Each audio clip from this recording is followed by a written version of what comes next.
वीरवर अर्जुन के ऐसा कहने पर भी उन्होंने उनकी बातों पर ध्यान नहीं दिया। तब अर्जुन ने अपने दिव्य धनुष गांडीव को चढ़ाना आरंभ किया और यत्न पूर्वक बड़ी कठिनाई से जैसे तैसे उसको चढ़ा भी दिया। किंतु जब वे अपने अस्त्र शस्त्रों का स्मरण करने लगे तो उनकी बिल्कुल याद नहीं आई।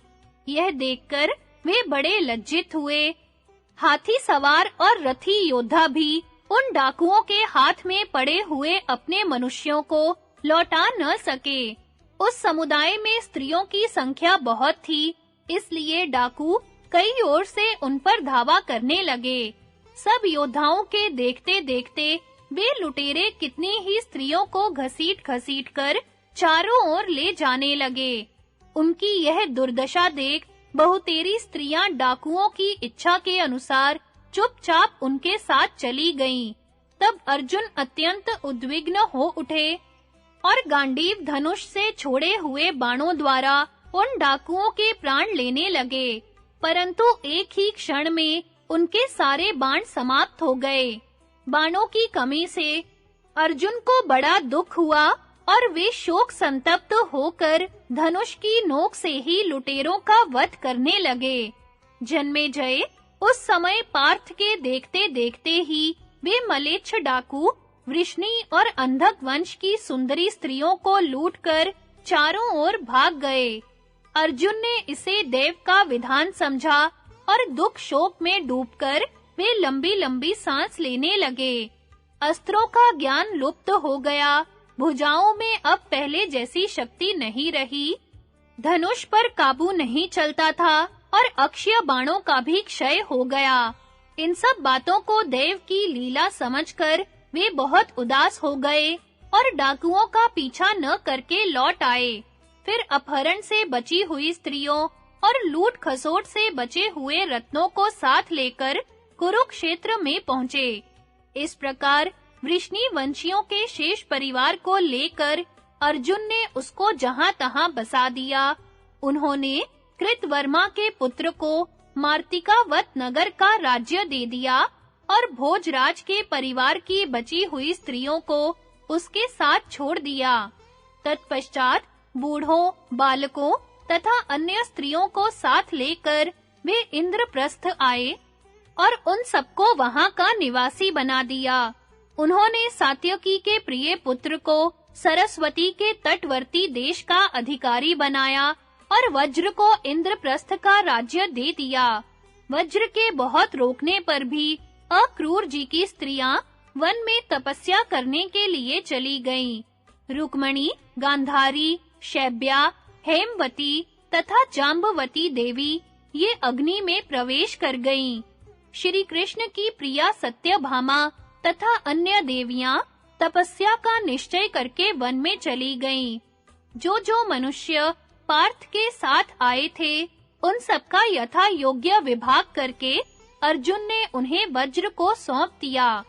इस प्रकार सम्योचित व्यवस्था करके अर्जुन नेत्रों से आंसू बहाते हुए महर्षि व्यास जी के आश्रम पर गए और वहां बैठे हुए महर्षि का उन्होंने दर्शन किया।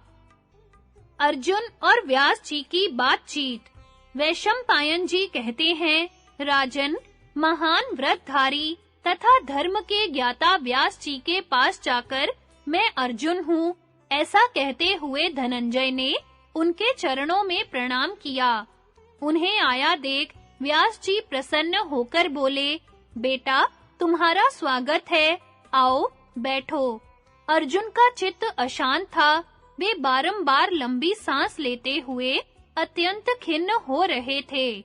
उनकी ऐसी दशा देखकर व्यास जी ने पूछा, पार्थ, तुम्हारे ऊपर नख, बाल अथवा अधोवस्त्र की कोर पड़ जाने से अशुद्ध हुए घड़े का जल तो नहीं पड़ गया है, अथवा तुमने रजस्वला स्त्री से समागम या ब्रह्म हत्या तो नहीं की है? क्यों श्रीहीन से दिखाई देते हो?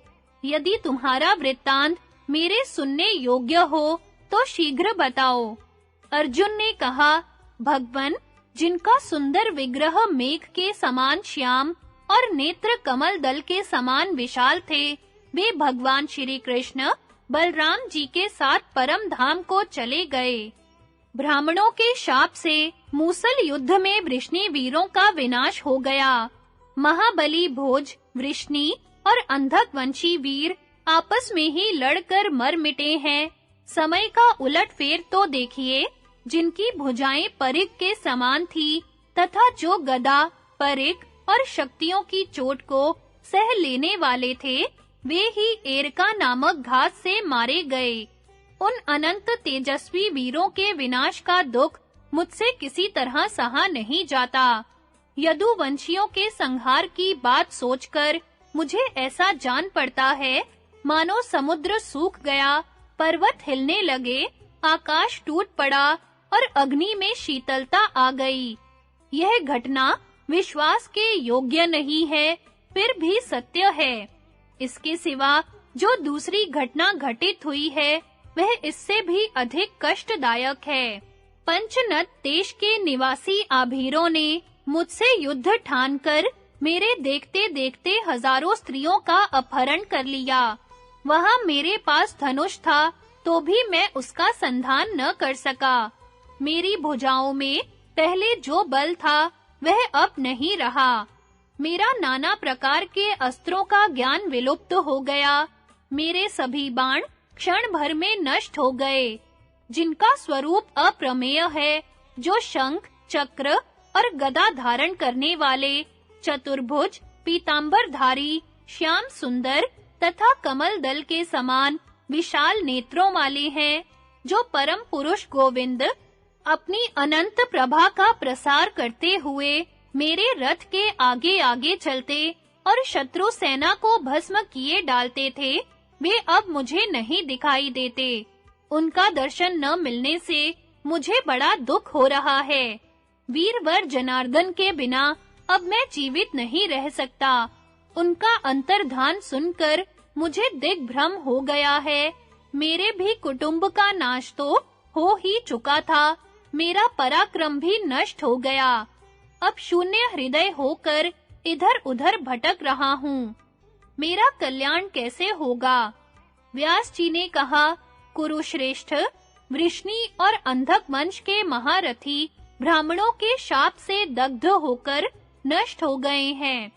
तुम उनके लिए शोक न करो, उनकी ऐसी ही भवितव्यता थी। यद्यपि भगवान श्री कृष्ण उनके इस संकट को टाल सकते थे, तथापि उन्होंने इसकी उपेक्षा कर दी। श्री कृष्ण तो तीनों लोकों के समस्त चराचर प्राणियों की गति को पलट सकते हैं, फिर यादवों पर पड़े हुए शाप को अन्यथा करना उनके लिए कौन बड़ी बात थी। जो स्नेहवश तुम्हारे रथ के आगे चलते थे, वे वासुदेव कोई साधारण पुरुष नहीं, साक्षात चक्र गदाधारी पुरातन ऋषि नारायण थे। महाबाहो, श्री कृष्ण पृथ्वी का भार उतारकर अब अपने परम धाम को चले गए। तुमने भी भीमसेन और नकुल सहदेव की सहायता से देवताओं का महान कार्य सिद्ध किया है। मेरी समझ में अब तुम लोगों ने अपना कर्तव्य पूर्ण कर लिया है। तुम्हें सब प्रकार से सफलता प्राप्त हो चुकी है। अब तुम्हारे परलोक गमन का समय आया है। जब उद्भव का समय आता है, तो इसी प्रकार मनुष्य की बुद्धि, तेज और ज्ञान का विकास होता है, और जब विपरीत समय उपस्थित होता है, तो इन सब का नाश हो जाता है। काल ही इन सब की जड़ है।